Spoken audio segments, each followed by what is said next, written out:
그래서 이런 긴 코가 나이 들어 보인다라고 해서 교정하고 싶어하는 경우가 많은 것 같아요. 적절한 그런 길이로 이제 변경을 해주면은 훨씬 더 동안이고 좀 젊어 보이는 인상을 줄 수 있거든요.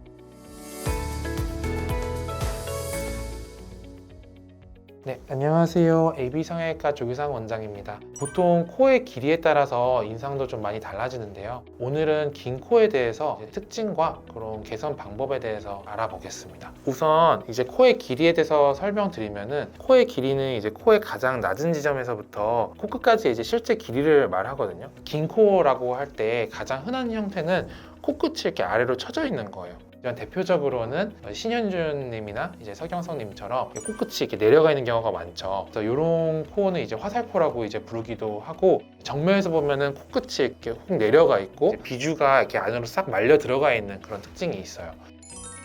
이런 화살코의 원인으로는 여러 가지가 있을 수가 있는데, 코끝 내림근이라고 해서 이 근육이 생각보다 많이 발달돼서 웃을 때 코끝이 이렇게 많이 처지는 경우가 있을 수가 있고, 비주가 좀 처진 경우에는 비중격의 모양이 좀 처져 내려와 있는 경우, 연골들이 이렇게 튀어나와 있는 경우가 원인일 수도 있어요. 이런 이제 코의 구조물들이 이렇게 과도하게 늘어져 있으면은 이렇게 코끝에 내려오는 현상이 생길 수 있습니다.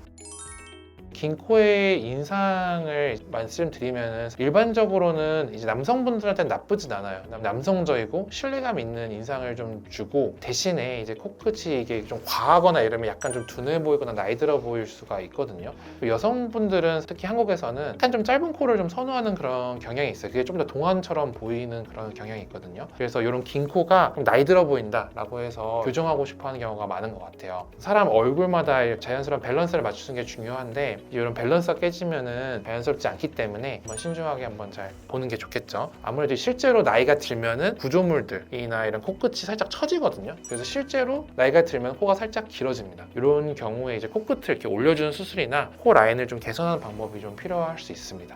그래서 이런 긴 코를 수술해서 코끝을 살짝 올려주고 적절한 그런 길이로 이제 변경을 해주면은 훨씬 더 동안이고 좀 젊어 보이는 인상을 줄 수 있거든요. 이런 수술을 한번 고려해보는 것도 좋습니다.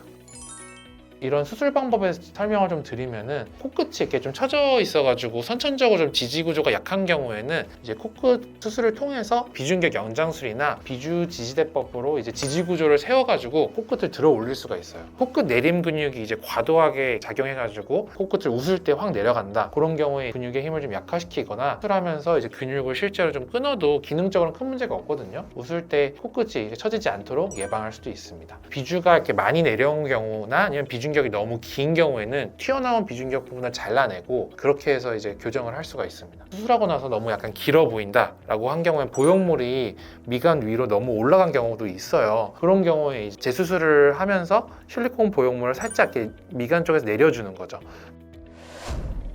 이제 케이스 리뷰를 해보겠습니다. 일단은 제일 먼저 첫 케이스인데, 정면에서 먼저 보시면은 나이가 들어 보이죠. 근데 그런 이유 중에 하나가 이제 코가 살짝 긴 건데, 보통 코끝의 시작점을 검은 동자의 위쪽을 보거든요. 위쪽에서부터 쭉 내려오는 게 제일 예쁘다고 봅니다. 이분 같은 경우에 살짝 밑으로 되어 있어요. 코의 길이가 조금 더 이렇게 내려와 있어요. 이 정도의 코 길이가 지금 형성이 돼 있는데, 코끝이 살짝 아래쪽으로 쳐져 있으면서 약간 긴 코 같다라는 느낌을 좀 받게 되는 것 같아요. 약간 사선 쪽에서 보면 이제 좀 더 도드라지는데, 라인이 살짝 울퉁불퉁하고 이제 코끝이 살짝 쳐져 있죠. 이제 보형물을 넣으면서 코끝이 살고 이제 라인도 정리가 되면서 훨씬 세련된 느낌을 좀 줘요. 그리고 젊어 보이는 느낌을 좀 받게 되는 것 같고요. 코끝을 살짝만 올려주고, 시작점이 지금 이 정도로 보이거든요. 위에서 조금 내려주면서 그런 게 좀 개선이 된 것 같아요. 다음 분으로 이제 넘어가면은 코끝으로 내려오면서 급격하게 처집니다. 정면에서 봤을 때는 이게 굉장히 길어 보이게 돼요. 코끝을 높여주면서 정면에서 보면 여기가 코끝이라는 느낌을 받게 됩니다. 코의 길이가 정면에서 봤을 때